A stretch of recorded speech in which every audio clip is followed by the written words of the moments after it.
ఎలాంటి డిస్కషన్స్ నడుస్తున్నాయి, ఎక్కువగా దేని వైపు మొగ్గు చూపే అవకాశం ఉంది? అయితే మేడం, ఈరోజు బీసీలకు సంబంధించిన కేసు సుప్రీంకోర్టులో కొట్టేశారు, తిప్పి పంపారు, చుక్కెదురు, షాక్, ఎదురు దెబ్బ అని అంటారు. సుప్రీంకోర్టు ఏమన్నది? గతంలో చెప్పిన మాటని ఇప్పుడు చెప్పింది. ఏమని? హైకోర్టులో ఉంది కాబట్టి అక్కడ తేల్చండి అని అన్నది, గంతే.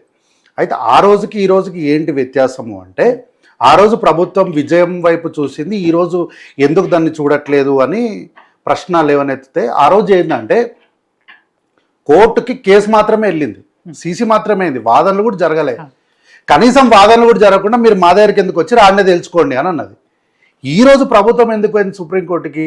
ఈడొక నిర్ణయం జరిగింది, స్టే అనేది ఒకటి వచ్చింది, దానిపైన సుప్రీంకోర్టు వెళ్ళింది. అయితే పెద్దలు అన్న బీఆర్ఎస్ నుంచి మాట్లాడుకుంటూ ఛాలెంజ్ చేశారు కాంగ్రెస్ పార్టీ వాళ్ళు, చాలామంది 9వ తారీఖు అయ్యాను. ఎవరో అది నేనే ఛాలెంజ్ చేశాను, నేనే చేసిన ఛాలెంజ్. ఈ రోజు కూడా ఆ ఛాలెంజ్కి నేను కట్టుబడి ఉన్నా. డేట్లు మారుతాయేమో కానీ చేసిన ఛాలెంజ్ చేసినట్లే ఉంటుంది. డేట్లు మాత్రమే మారుతుండొచ్చు. 10వ తారీఖు 9కి 11/9కి ఏమన్నా డేట్లు మారుతుండొచ్చు, కానీ ఛాలెంజ్ మాత్రం వెనుకకు పోయేది ఏం లేదు. ఛాలెంజ్ ఛాలెంజ్ ఛాలెంజ్ ఛాలెంజ్ ఎన్నికలు నిర్వహించరా ఏంది? అంటే డేట్ మారొచ్చు కానీ అప్పటి వరకు ఎలక్షన్స్ పెట్టరా అనేది మీ డౌట్. అయితే ఛాలెంజ్ ఛాలెంజే మేడం. 42% రిజర్వేషన్లు ఇచ్చి ఎన్నికలు జరుపుతామన్న ఛాలెంజే. 42%తో ఎన్నికలు జరుపుతాం. స్థానిక సంస్థలు ఖచ్చితంగా జరుపుతాం. పార్టీ పరంగానా? లేదు, చట్టంగానే జరుపుతాం. అన్ని పార్టీలు సచ్చినట్లు ఇయ్యాలే. బీసీలకు 42%. మా పార్టీ అంటే 42 అయింది మేడం, 74 ఇస్తాం మేము. ఒప్పుకుంటారా బీసీలు? సరే, ఒక అఫిడవిట్ ఇవ్వమనండి. వాళ్ళు కాదు, మీరు కాంగ్రెస్ పార్టీగా ఛాలెంజ్ చేస్తారు కదా, మీరు 42% ఇవ్వండి, మేము ఒప్పుకుంటామని చెప్పమనండి బీసీలను. బీసీ సంఘాల నాయకులు అందరూ వాళ్ళ ఆర్గనైజేషన్స్ లెటర్లు ఇవ్వమనండి. 42 కాదు, 47 ఇస్తాం మేము. ఇప్పుడు మీరు పార్టీ పరంగా ఇస్తే ఎదురయ్యే సమస్యలు ఏంటో కరెక్ట్. ఇప్పుడు సార్ ఒక మాట అన్నారు చూడండి, బీసీలు బిచ్చగాళ్ళు కారు అన్నారు కదా, అట్లా బీసీలను బిచ్చగాళ్ళుగా కాంగ్రెస్ పార్టీ చూస్తలేదు. అందుకే చట్టంగా 42% ఇయ్యాలే. అంటే అన్ని పార్టీలు ఇష్టం ఉన్నా ఇష్టం లేకపోయినా చట్టానికి లోబడి 42% టికెట్లు ఖచ్చితంగా ఇచ్చి తీరాలి, అంతే, ఇంకొక ఆప్షన్ లేదు. కరెక్టే కార్తీక్ గారు. దానికోసమే కాంగ్రెస్ పార్టీ చెప్తున్న విషయం ఏంటి, 50% పరిమితికి మించకూడదు అనేది క్లియర్ గా చెప్తున్నప్పుడు క్లియర్ విషయం కూడా చెప్తాం మేడం. అయితే సారు ఇంతకుముందు మాట్లాడుకుంటూ బీఆర్ఎస్ పార్టీ నుంచి ప్రజల్ని అబద్ధాలు చెప్తారు, ప్రజల్ని మోసం చేస్తున్నారు, వీళ్ళకి చిత్తశుద్ధి లేదు అని చెప్పడానికి వారు మాట్లాడిన మాటని ప్రామాణికంగా చెప్తున్నా. ఎందుకు కాంగ్రెస్ పార్టీ పార్లమెంట్లో మాట్లాడలేదు ఈ విషయాన్ని అని అన్నారు. ఆగస్టు 4 నేను పార్లమెంటుకు సంబంధించిన కాయిదాలు తెప్పిస్తా, మీరు అంటే నేను ఈరోజు తేవాలే కానీ పేపర్స్ తెచ్చినా, నేను కానీ మర్చిపోయి వచ్చిన అవకాశం, నేను ఈరోజు తేవాలని ఆ పేపర్స్ కూడా తెచ్చుకున్నా అని దురదృష్టం, వాళ్ళ అదృష్టం, నేను మర్చిపోయి వచ్చిన. అయితే ఆగస్టు 4 నాడు 2 సభల్లో కూడా ఈ రోజుకు మేడం ఇప్పుడే నేను లైవ్ లో కొట్టినా, మీరు కూడా ఇట్లానే టైప్ చేసి చూడండి, ఎవరైనా టైప్ చేసి చూడొచ్చు. ఇక్కడ బోత్ లోక్సభ అండ్ రాజ్యసభ. మరి మీరు అబద్ధం ఎందుకు చెప్పారు? అబద్ధం ఎందుకు చెప్పారు మీరు? కాంగ్రెస్ పార్టీ పార్లమెంట్ లో ఎందుకు మాట్లాడలేదని అబద్ధం ఎందుకు చెప్పారు మీరు? మీరు ప్రజలను ఎందుకు తప్పుగా పట్టిస్తారు? 100 మంది ఎంపీలు పార్లమెంట్ లో ఎందుకు మాట్లాడలేదు ఈ విషయం మీద? మీకు తెలియకపోతే నాకు తెలియాలని చెప్పి మౌనంగా కూర్చోవాలి, అంతేగాని మీకు తెలియని విషయాన్ని మీకు మొత్తం తెలిసినట్టు సర్వం మీరే అపరిజ్ఞాని అయినట్టు ప్రజలను మీరు తప్పుగా పట్టించడానికి ప్రయత్నం చేయొద్దు. మీరు చెప్పిన నిజాలు కావు, మీరు చెప్పిన మాటలన్నీ ప్రజలు గుడ్డిగా నమ్మడానికి, లేకపోతే ఇక్కడ వినుకుంటూ కూర్చోడానికి కాంగ్రెస్ పార్టీ నుంచి కార్తీక్ ఉన్నాడు ఇక్కడ. మీరు చెప్పిన నడవ అట్లా. మీరు ఈ రోజు కూడా పార్లమెంటుకు సంబంధించినటువంటి లోక్సభ వెబ్సైట్ ఓపెన్ చేసి చూడండి. 2 రాజ్యసభలోను లోక్సభలోను కాంగ్రెస్ పార్టీ ఎంపీలు దాన్ని చర్చలో పెట్టమని అడ్జైన్మెంట్ మోషన్ ఇస్తే, బీజేపీ పార్టీ నుంచి ఎంపీగా గెలిచి స్పీకర్ అయినటువంటి ఓం బిర్లా గారు దాన్ని తిరస్కరించారు మేడం.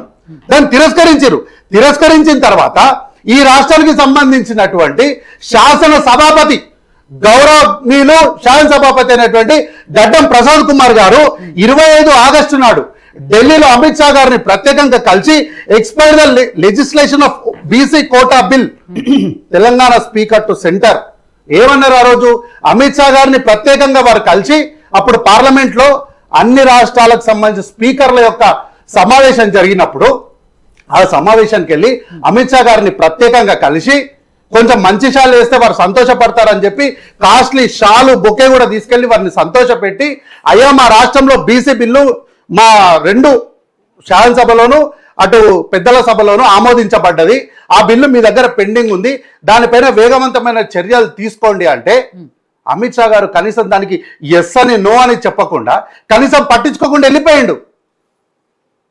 ఏం చేయమంటారు మళ్ళీ? ఇంకా కాంగ్రెస్ పార్టీ చెయ్యాల్సినటువంటి ప్రతి ప్రయత్నాన్ని చేస్తుంది మేడం. ఆర్డినెన్స్ ఇచ్చింది, శాసనసభ పెట్టడానికి ఇంకో 2-3 నెలలు టైం ఉంది అని చెప్పి ఇమ్మీడియట్గా మార్చిలో ఆర్డినెన్స్ ఇచ్చింది. ఆర్డినెన్స్ ఇచ్చినప్పుడు అసలు ఈ బీసీలకు సంబంధమే లేని వాళ్ళు, ఆ రోజు పింక్ పార్టీలు ఉన్నోళ్ళు బ్లూ కలర్లు అన్ని చల్లుకొని మేమే చేసినాం ఇదంతా మాగంతనని చెప్పుకోలేదు ఆమా? చెప్పుకుంది కదా. మరి ఆ రోజు తప్పులు ఉన్నప్పుడు ఎందుకు సెలబ్రేషన్స్ ఎందుకు చేసుకున్నారు? ఆర్డినెన్స్ ఆ రోజు తప్పున్నప్పుడు ఆ రోజే మాట్లాడేది ఉండే. అవును మేడం, ఆ రోజు ఆమె బీఆర్ఎస్ పార్టీలోనే ఉంది కదా. అప్పటికే సరే బీఆర్ఎస్ పార్టీలో ఉంది కాబట్టి మాట్లాడుతున్నా. ఒకవేళ ఆ రోజు బీఆర్ఎస్ కండువ కప్పుకొని మీరు అబద్ధాలు చెప్తున్నారు, ప్రజల్ని మోసం చేసిండ్రు, మీరు దొంగతనం మీరు పూర్తిగా బయటపడిపోయింది. మీరు ప్రజల్ని మోసం చేశారు, అయిపోయింది. ఆఖరికి చర్చా వేదిక పైన కూడా ప్రజల్ని తప్పుగా పట్టించడానికి ప్రయత్నం చేశారు. వారు మాట్లాడినప్పుడు నేను మౌనంగా కూర్చున్నా, నేను మాట్లాడినప్పుడు నిజాలు చెప్తుంటే బీఆర్ఎస్ పార్టీ పరువు పోతుందని బయటకు వెళ్తే కనీసం ప్రజలు మౌనంగా చూడాలని భయపడి బీఆర్ఎస్ పార్టీ అంటే మాట్లాడుతుంది. ఏ మూలకపోయి వాళ్ళు అసెంబ్లీలో మాట్లాడారు, ఆర్డినెన్స్ తెచ్చారు, రాష్ట్రపతికి పంపారు, గవర్నర్ కు పంపారు, ఏది కూడా దొంగచాటుగా చేయలేదు, వాళ్ళు తెర వెనుక చేసింది కాదు కదా. పార్లమెంట్ ఇక్కడ జరుగుతుందా? ఇక్కడ తీర్మానం చేసిండ్రు. ఇక్కడ తీర్మానం చేసిన తర్వాత మరి 33% మీరు రాజకీయ రిజర్వేషన్ ఇస్తారని 2014లో మేనిఫెస్టోలో మీరు 14, 15, 16, 17, 18 పేజీలు 5 పేజీలు రాసినటువంటి వీళ్ళు 10 సంవత్సరాలు వీళ్ళు కనీసం తెరపై ఒక్క ఎక్సర్సైజ్ చేసారా చెప్పానండి? చేశారు, కోర్టుకు పోయి అక్కడే ఏం చేశారు? కోర్టులో ఇష్యూస్ అయిపోయింది, ఇంకా కోర్టుకు పోయింది, మేము అయిపోయింది, మాకేం సంబంధం లేదా? ఇష్యూస్ రాబట్టే ఇది ఆగిపోయింది అనేది వాళ్ళు ఒప్పుకున్నారు. ఆగిపోవడం అనేది పెద్ద విషయం కాదు మేడం. టెక్నికల్ ఇష్యూస్ మేడం కోర్టుకి వెళ్ళింది మేడం, వాళ్ళది అదే కూలి అంటున్నా, వాళ్ళది అదే కూలి. వారిని మౌనంగా ఉండమనండి మేడం, వారిని మౌనంగా ఉండమనండి అంటున్నా. భయపడద్దు, భయపడదు. బీఆర్ఎస్ పార్టీ ఎందుకు భయపడుతుంది? భయపడదు. ఎందుకు భయపడుతున్నారు వాళ్ళు? ఎందుకు భయపడుతున్నారు బీఆర్ఎస్ పార్టీ వాళ్ళు? క్లియర్ ఒక్కటే point BRS party chapter close చేస్తున్నాను. ఒక్కటే పాయింట్ బీఆర్ఎస్ పార్టీ కట్టం పట్టింది. ఒకటే పాయింట్. మీరు మాట్లాడండి సేపు ఆయన కామ్గా మీరు కాంగ్రెస్ పార్టీ గురించి మాట్లాడాలి. కాంగ్రెస్ పార్టీ గురించి పచ్చి అబద్ధం చెప్పినారు మీరు.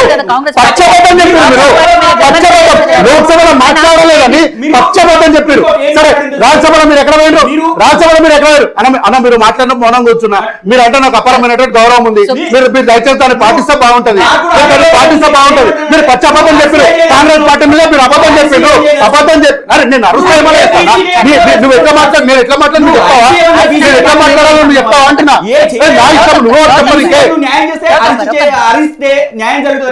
సుప్రీంకోర్టు చెప్పిందని వాళ్ళేం డినై చేస్తలేరు కదా, దానికే చెప్తున్నారు.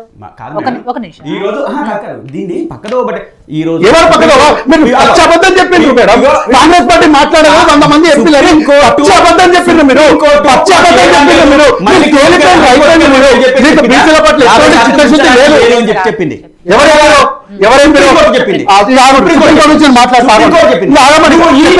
ప్రజల ముందు పెట్టి ఇప్పుడు 22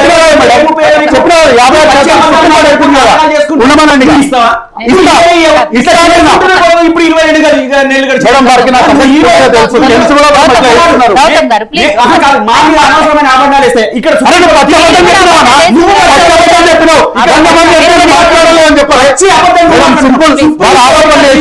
నిజాలు చెప్పేసరికి భయపడుతున్నారు.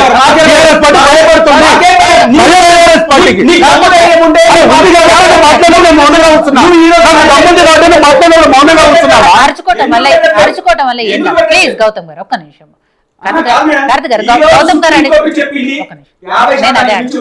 అదే అడుగుతున్నాను. గౌతమ్ గారు అడిగారు, నేను స్టార్టింగ్ లో మిమ్మల్ని అడిగిన ప్రశ్న కూడా అదే, కోర్టు క్లియర్ గా 50% మించకూడదు. అవును, మరి ఎందుకని ఆయనకి ఏమైంది ఇప్పుడు? ఎందుకు ఉంగుల మీద ఎందుకు కూర్చుండే ఆయన? ఒక్క నిమిషం. ఎందుకు ఉంగుల మీద ఎందుకు కూర్చుంటాడు? ఆగమనండి. ఆయన ఆయన ఆయన ఆయన మాట్లాడినప్పుడు ఆయన ఉంగులం పెట్టినప్పుడు నేను తీసుకోలేదు. మరి 100 మంది ఎంపీలు మాట్లాడలేదు, 100 మంది ఎంపీలు మాట్లాడలేదు అన్నారు. ఎగ్జామ్మెంట్ మోసం ఇచ్చింది ఆయన చెప్పింది అబద్ధం కాదా? డ్రామా చేస్తుంది ఈ రోజు బీసీ ప్రజల్ని తప్పులో పట్టిస్తుంది. పార్లమెంట్ లో కార్తీక్ గారు చెప్పేది ఏంటంటే, మనం ఎప్పుడు దాని పరిణామాలు తీసుకుంటాం అంటే అనేక చర్చలకి లెటర్లు ఇస్తుంటాం, మా చర్చను ఇవ్వండి, డిస్కషన్ పర్మిషన్ వచ్చినప్పుడు ఇవ్వని అంటాం. మాత్రమే కన్సిడర్ దాన్ని కాదు, వాళ్ళు మొత్తం కూడా ఆపరేషన్